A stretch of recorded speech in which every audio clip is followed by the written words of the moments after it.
Hey guys, so we're going to work on today what I call forces on wires, which is basically the background of why motors work. So right here, I just have, this is a magnet, two magnets, and I have a wire just gently sitting in there. And over here, I know you can't see, well, I guess you can see it if you wanted to. I have a battery and some other things.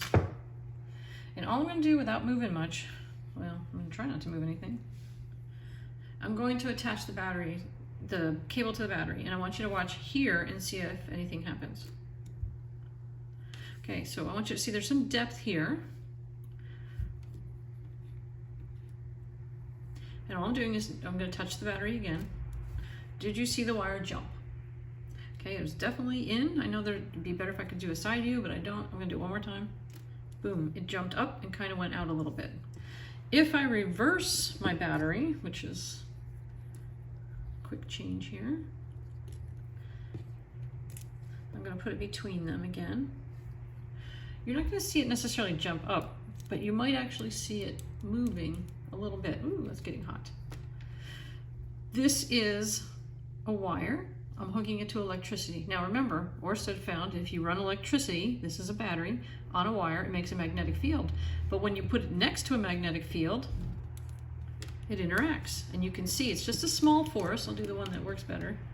And you can see it actually jump out of this. The next example of this that I want to show you, I believe it's this one. Okay, so I'm going to bring this in to the picture. I'm going to zoom back a little bit. This is essentially a rail gun.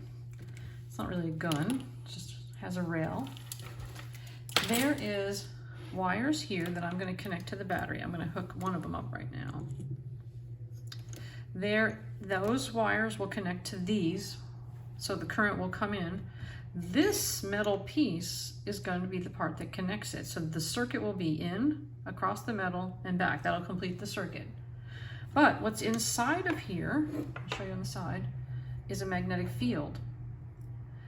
The top one is south, the bottom one is north. I checked that earlier. And all I'm going to do is put this right in the middle. Stay. And I'm going to hook up the electricity. So I'm just going to put on the battery. And what happened? It rolled that way. I'll do it one more time. Okay, it's going to let it sit still. I'm going to hook up the battery. Boom, it went to the right. I'm going to switch the battery. So I'm just reversing the poles. I'm just changing plus and minus. I'm going to put it right back in the middle. And just like a lot of things we've been having happen in this unit, it goes the other way. Do it one more time, because you have a lab with this. Electrons or currents going through, crossing, going through between a magnetic field, and it's causing a force left or right. There you go, railgun. So I'm going to be using my right-hand rules because I want to figure this out. So I know that the south is pointing straight up. My finger goes straight up. Now the current, let's see, if I had this on plus, this one was, current went this way. So let's see if I can do this. I don't think I can. I can't bend my hand that way. I'll have to do it on paper in a few minutes.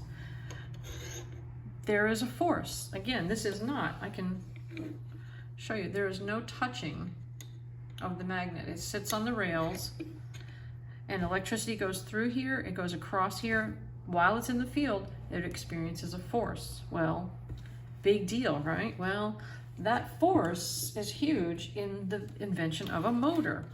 So let me bring out my little motor. I'm going to take these wires off. This is a demonstration of what's inside a basic DC motor. So I'm going to hook these up while I'm talking. So I have connections, which is what you would hook a motor up to. A battery or a power supply. You know, most of us just plug in. Think about drills and saws and fans and wiper blades. All those things have motors.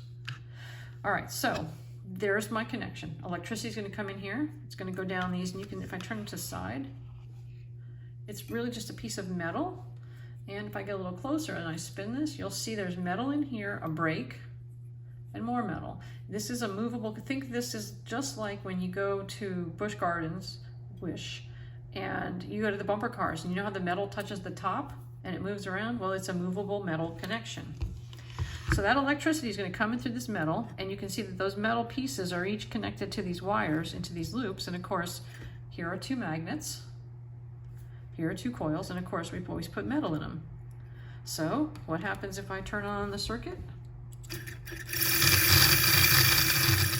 You should see that it was going, at least from my direction, this way.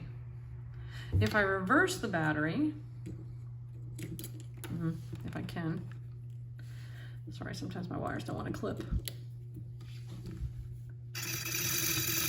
goes the other way. And you might even see some sparks because that's what happens on that kind of connection. This is an example of a force exerted on a wire. So electricity is coming through here.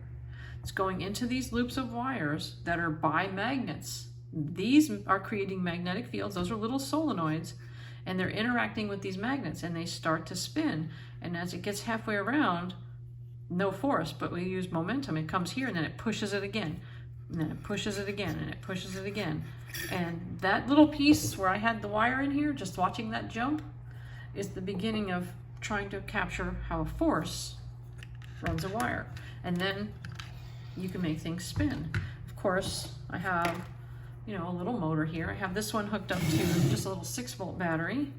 You'll be able to hear it, I'm sure. And when I hook it up,